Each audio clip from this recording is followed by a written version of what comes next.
Hello everybody, hello and welcome. So today, trying out the Cadence app on the bike. As you may remember, or you may have seen, I had the video where I had it in the house trying it out, just installing the phone and seeing what it was actually like. So today I'm actually got on the bike and seeing how it works and if it's any good really. So one of the things straight away you notice is just the size of the screen, obviously depending on the size of your phone, but compared to my Crew, it is massive. But yeah, this mount is probably not the best choice really for rough ground like this, because it is wobbling around as you can see a lot. But it's just what I've got really. It's just the one I found online, and you know, some pennies. So I thought I'd get us to try the app out. I might get a better mount of it at some point, because you can get a mount that clicks in to the proper like Garmin mount, you know. So it'll be solid connection.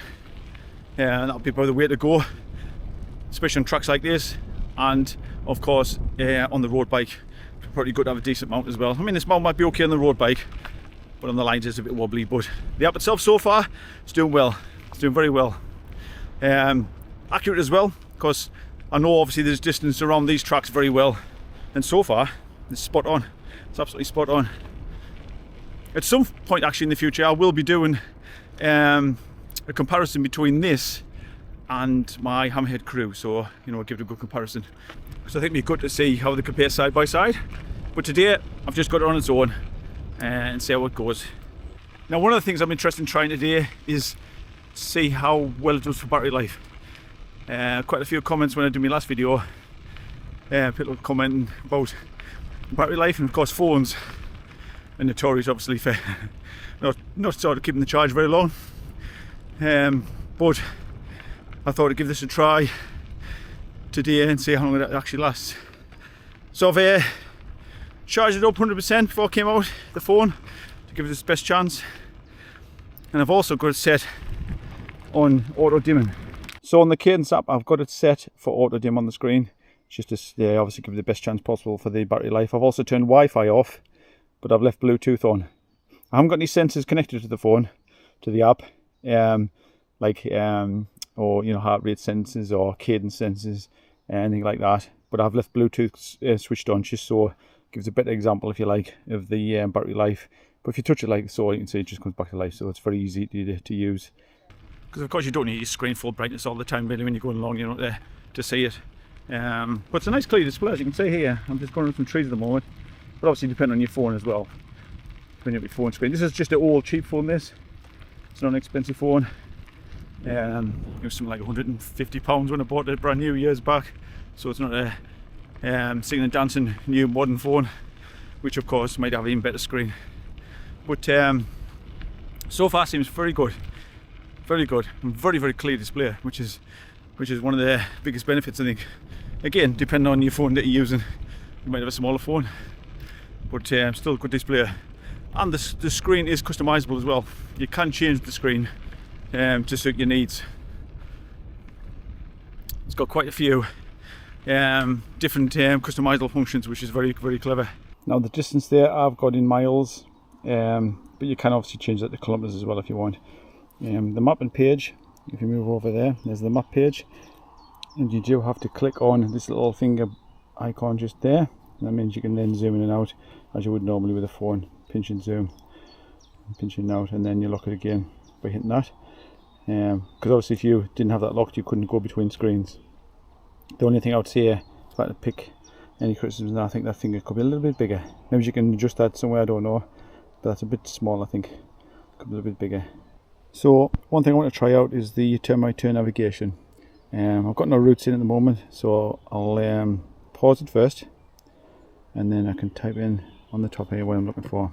So let's just choose Langley Park. You can see the screen flashing right there because it's paused. We'll put that on and see how that goes. So it's just loading the map there. As I said, it depends on the internet access. I've got a few bars of signal here, but not a very good strong signal. So I'll let that load and then we'll see how that goes. So I've got the route loaded in there. As I say, it depends on obviously your internet connection of how quick it'll probably load. Well, it loaded quite quick for me. And as you can see, it's got blue line there, keeping us right. It's only a simple route. It's only down to the next village, but So it was a bit of a test, try it out, and so far it's doing alright, it's doing good. So as well as doing a route on the go like I've just done there, you can of course load GPX files as well, like you would on other devices, and sort your route out before you leave home. But I just wanted to try it out on the fly and see how it works, and it's very easy, very easy. And of course having that big screen on a phone makes such a difference compared to something like a Garmin or a Hammerhead Crew or something. Nice big screen to use, easy to search for, look up things, obviously a good keyboard on there, so yeah, having it on the phone has a lot of advantages. Now the navigation is just done a recalculation as well. Should have gone up on the left hand side there, there's a track just up there, but instead I've come on the road here and straight away recalculated it and goes back on track again. Now down here I'll want to turn left, as you can see in Front Street, which I'm not going to do obviously. I don't need to go into the actual village itself because I just put Langley Park in as a you know, the nearest place if you like, but I don't actually want to go in the middle of Langley Park, so I'll stop the navigation down here. But very impressive, very impressive. Nice clear screen, easy to read, and even recalculated for us, so what else could you want there? So I'm now about halfway through the ride, the turnaround point, battery level 59%. So the battery is dropping, but I'm halfway through the ride now, so we'll see when we get back. I don't have my Garmin Varia with us today. I don't intend to use it on the tracks, just on the road. But the Cadence app is compatible with the Garmin Varia and other Bluetooth sensors as well. Cadence, heart rate, that kind of thing.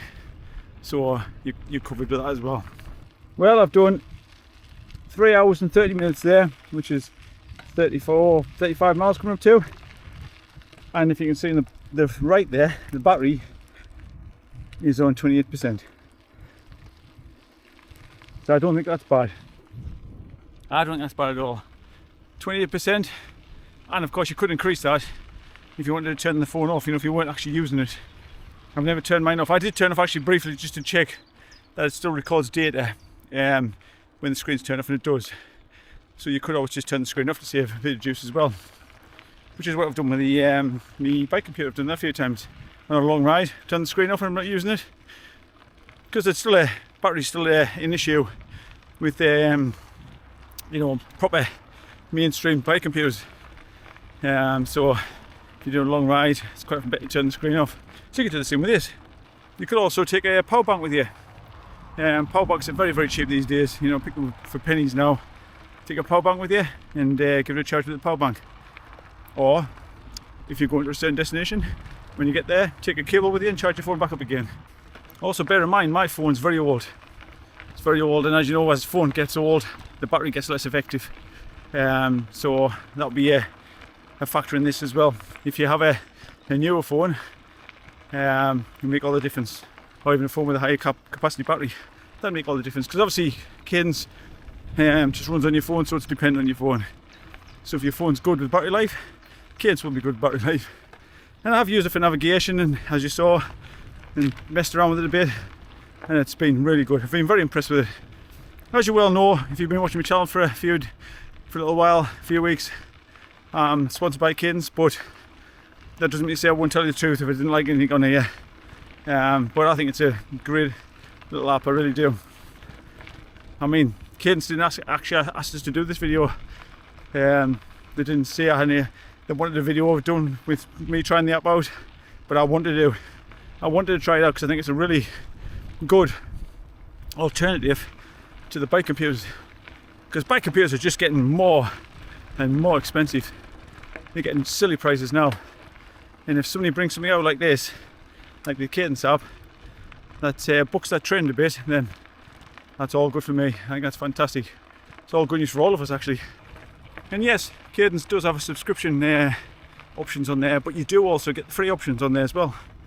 You do get a lot of data just for nothing. You can download the app and you can record your miles and your distance, I should say. Miles are kilometers.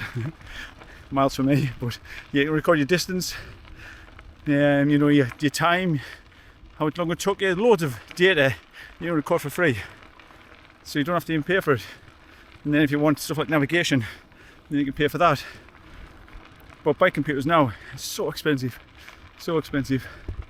So yeah, so very good, very impressed with it. Very clear readout, which you can customise to your own liking. Navigation's fantastic. Obviously, it's just using I think using a phone for navigation.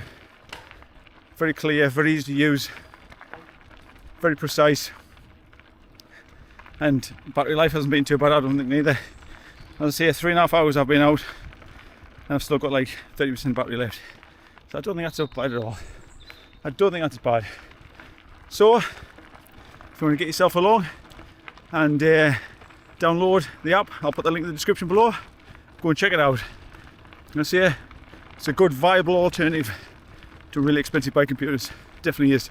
And keep an eye out for my video when I will be trying this out alongside the Hammer crew as well, so we can get a good comparison to how accurate it is and things like that. But it does seem accurate today, but that way you can get a side-by-side comparison. So as always, thank you very much for joining us. Take care of yourselves, and I'll see you all later. See you later. Bye bye.